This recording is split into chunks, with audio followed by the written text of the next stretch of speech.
Ito nga yung isa sa pinakamalaking dahilan kung ba't iniwan namin ng Maynila. Grabe ang traffic dito mga kakulay. Tapos dun sa kahapon na vlog, di ba sabi ko sa inyo, iaabot na natin kay Panda yung kanyang kama. Kaya naman ito, aliw na aliw siya. Oops.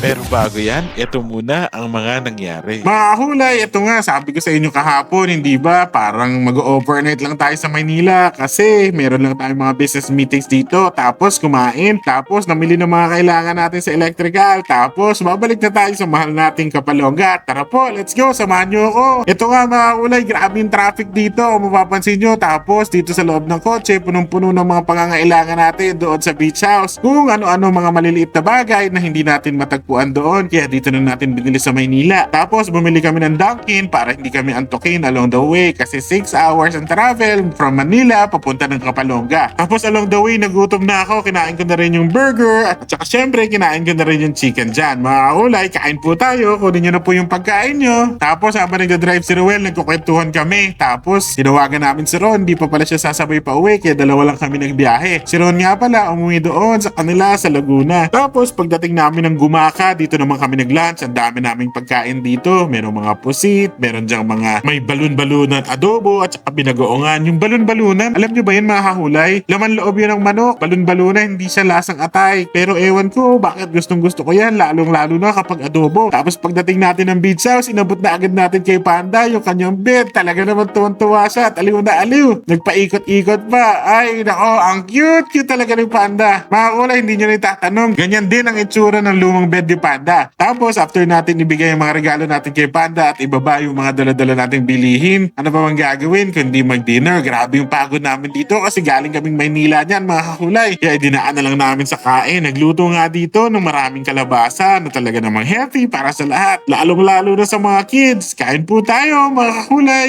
After natin kumain, mga kakulay, natulog na tayo kasi napakahaba na ng araw na to. Pero it's a very successful day. Dami nating mga nagawa. Salamat mga kakulay sa pagsama sa amin. Medyo pagod na pero ganun talaga. Bukas ulit mga kakulay ha.